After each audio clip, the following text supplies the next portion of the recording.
Méditation de Reinhard Hirtler. Good morning, good morning, good morning. Bonjour, bonjour, bonjour. John, he decided to really gaze upon Jesus and admire him. Jean décida véritablement d'admirer et de contempler Jésus. And then John tells us, and we heard him speak. Il dit ensuite, et nous l'avons entendu parler. I don't believe John is saying that, we hung around Jesus and we heard what he was saying. Je ne crois pas que Jean dise qu'ils étaient simplement avec Jésus, écoutant ce qu'il disait. I'm telling you why I do not believe that that's what John is trying to tell us. Je te dis pourquoi je ne crois pas que Jean veuille nous dire ceci. Because in the Hebrew, which I've already told you in previous devotionals, Dans des méditations précédentes, je t'ai déjà dit qu'en hébreu, le mot écouter a la signification the word to listen to has the implication to pay close attention and then to obey and put it into practice. d'écouter avec attention, puis d'obéir et de mettre en pratique ce qui a été dit. And the Apostle John is using a word here that means to careful attend to, consider what has been said, and to do it. Ici, l'apôtre Jean utilise un mot qui signifie écouter attentivement, d'y réfléchir, puis de le mettre en pratique. And of course, we know the Apostle John, he was very close to Jesus, and here he's teaching us in the whole letter that it is important to do what Jesus says. Nous savons bien entendu que l'apôtre Jean était très proche de Jésus, et dans toute cette lettre, il nous enseigne qu'il est vraiment important d'accomplir ce que Jésus dit. And it's interesting that he uses the active voice in the grammar. C'est intéressant qu'il utilise la forme grammaticale active. In other words, John is telling us, listen, we have learned to not only admire him, but to pay close attention to what he says and do it. Jean nous dit en d'autres mots, écoutez, nous avons appris à ne pas seulement l'admirer, au contraire à prendre garde à ce qu'il dit et de l'accomplir. I am so shocked so many times when I see how Christians treat Jesus. Je suis si souvent très choquée comment les chrétiens traitent Jésus. They read his words, they listen to his teachings, and simply don't do what he tells them. Ils lisent sa parole, entendent ses enseignements et n'accomplissent simplement pas ce qu'il leur dit. He tells us to love our enemies, and we read it like it's a beautiful poetic talk. Il nous dit d'aimer nos ennemis et nous lisons ceci comme une belle poésie. Oh, Jesus was this ideal guy. Yeah, he told us, love even the people who don't like you. Yeah, but that's a standard that nobody can live. Oh, Jésus était cet homme idéal. Il disait que nous devons aimer, même aimer les personnes qui ne nous aiment pas. Mais c'est un standard que personne ne peut atteindre. John clearly teaches us that that's not what it means to listen to Jesus. Jean nous enseigne très clairement que ce n'est pas la manière d'écouter Jésus. So I would like to challenge you today. Are you actually hearing him speak? C'est pourquoi j'aimerais te défier aujourd'hui. Es-tu vraiment à l'écoute lorsqu'il parle? I had a kind of a mentor when I was in my 20s. Lorsque j'avais 20 ans, j'avais une sorte de mentor. He was a very, very godly man. C'était un homme très, très pieux. And I had the privilege in England to go in and out of his house whenever I wanted to. En Angleterre, j'ai eu le privilège de pouvoir entrer et sortir de sa maison comme je voulais. 9 months I worked with that man and I was full-time employed by the church. J'ai travaillé 9 mois avec cet homme et j'étais engagée à plein temps dans l'église. And I will never forget how he looked at me and said something that really pierced my heart.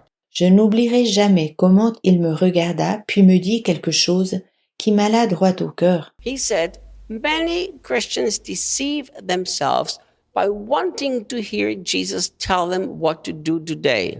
Il disait, bien des chrétiens se trompent eux-mêmes, du fait qu'ils aimeraient que Jésus leur dise que faire aujourd'hui, But they haven't done what he told them to do yesterday. mais ils n'ont pas accompli ce qu'il leur a demandé d'accomplir hier. And isn't that something that we always need to put before ourselves as a challenge? Ne devons-nous pas toujours tenir ceci comme défi devant nos yeux? Are you able to say with John, yes, I hear him and I pay attention to him and I apply in my life what he's telling me to do? Peux-tu dire avec Jean, oui, je l'écoute, je prends garde à ce qu'il me dit et je l'applique dans ma vie? And then after the Apostle John tells us how beautiful he was, how he admired him, and how he actually listened carefully to him and paid attention and did what he said. Après que l'apôtre Jean nous ait expliqué combien Jésus est beau, comment il l'admire, qu'il l'écoute attentivement et qu'il prend garde à lui et qu'il a accompli ce qu'il lui a dit, And then he also says that we've actually touched him. Jean dit aussi, nos mains l'ont véritablement touché. Even today, as Jesus is not physically with us, we can still touch Jesus. Aussi aujourd'hui même, si Jésus n'est pas physiquement avec nous, nous pouvons le toucher. We can touch him by a simple act of faith. Nous pouvons le toucher par un simple acte de foi. It is incredible how many people today have made a decision to touch Jesus and by that release a miracle.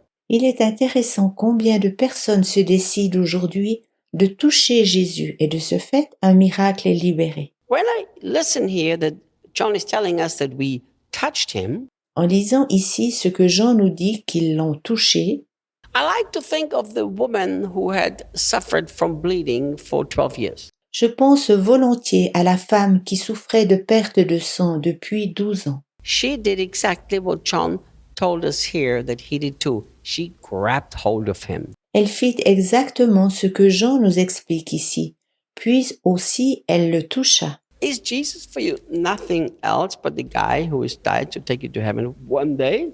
Est-ce que Jésus n'est rien d'autre pour toi qu'un homme qui est mort afin de t'amener un jour au ciel? Or is Jesus the person that every day in your own heart you grab hold of and you touch? Ou bien Jésus est-il celui que tu saisis chaque jour, tu le touches et qui te touche et qui touche ton cœur? Well, the very interesting thing is the Greek word here that is used for we touched him.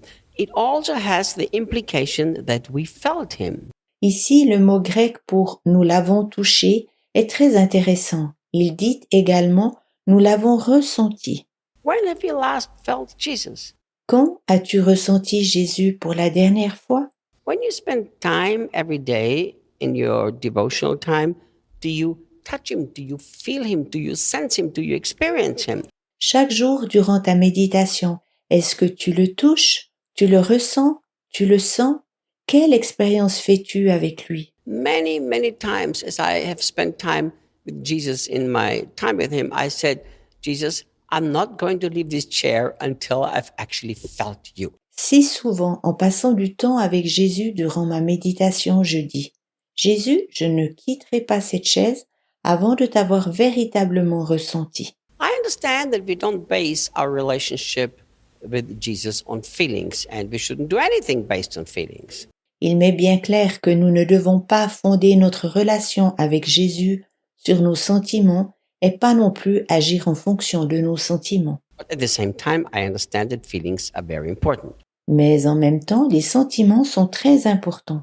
So John said, I actually touched him, which means that I felt him.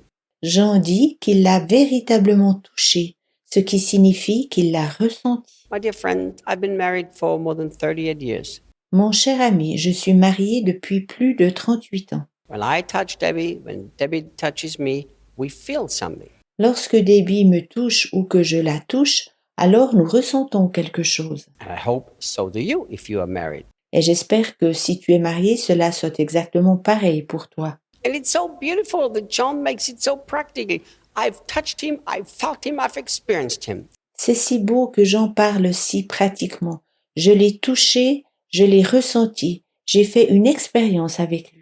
So why don't you take a moment of quiet and say, Jesus, I really need to touch you in a sense. I need to feel the reality of you living in me. Alors pourquoi ne prends-tu pas un moment de calme disant « Jésus, je dois véritablement te toucher, je dois réellement ressentir la vérité que tu vis en moi. » See you tomorrow. À demain.